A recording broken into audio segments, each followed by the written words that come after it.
We do not have any image other than the Nginx image and the .NET SDK here.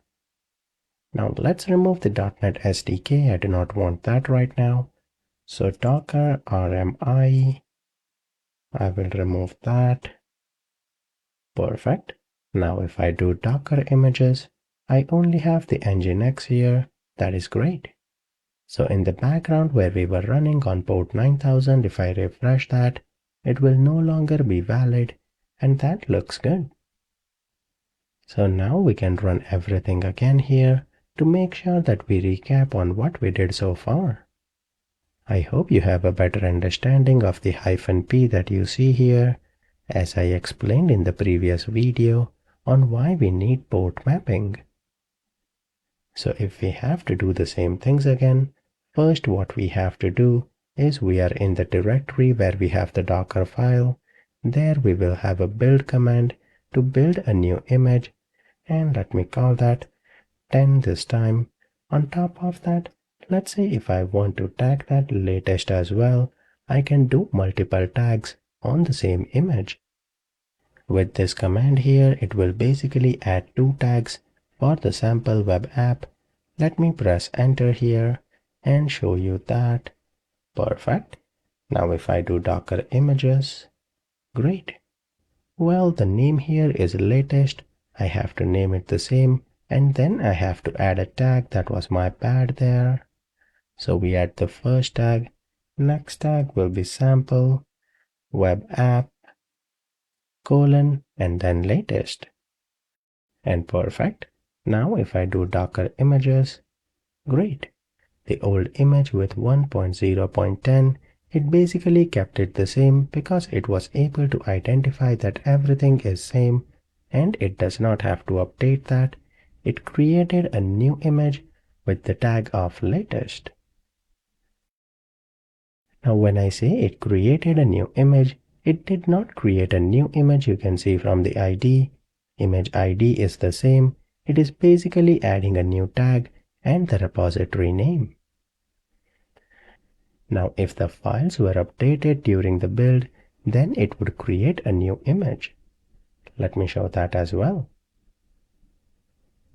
Let me go back here, copy and paste that index file, and let me call that something else. We do not care about this file right now, but with that, if I add the build command again, let me give it version 11 here, and press enter. Now if I examine the Docker image, you can see the version 11 image ID is different because files were updated. So that looks good. Now before I continue here, let me remove the new image RMI 180. We do not care about that. Perfect. Let me do clear screen, Docker images. Let me also remove the image here. That is the incorrect name here. But if I add the image ID, we have multiple repository.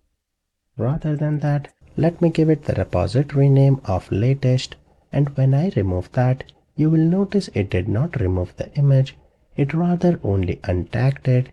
So basically it removed that tag, and now if I examine Docker images, perfect, we have 2 tags here, and that looks good. Now we want to build a container on version 10 here. Let me do that. We have the sample web app container. That looks good. Next, we have the port number. I can keep that the same. Here we want version 10 and run that. Perfect. Now right now you can see our terminal is basically occupied because the application is running. If I go back port 9000, that looks good. But what if we want to execute more commands? Well, what we will have to do is open a new PowerShell window here, because in the old one, it is already executing and listening to the port. One alternative to that is if I exit here, where we have the docker run command, I can also add something called as -d, and that basically detaches the run command from the window. That way the window is not occupied. If I execute that, well, the container name is already taken, Let me go back here and I can remove that container. And now if I execute that again, great. You can see the terminal is back here. We can type some things here. But if we go back, port 9000 is running. So what -d will do is it will basically run the application in background and it will detach that. That way the PowerShell window, we can run more commands. Now how do you tell if the container is running here? If I do docker ps-a, you can see the status is up for 34 seconds. If I only execute docker ps, it will display all the active containers. We have one container and that is active, and that looks good. Another thing you can notice here is we have the correct mapping. We are mapping the port 9000 here to port 80 TCP that is inside the container. So externally, where we have the local host, if I write 9000, we see hello from .NET Mastery.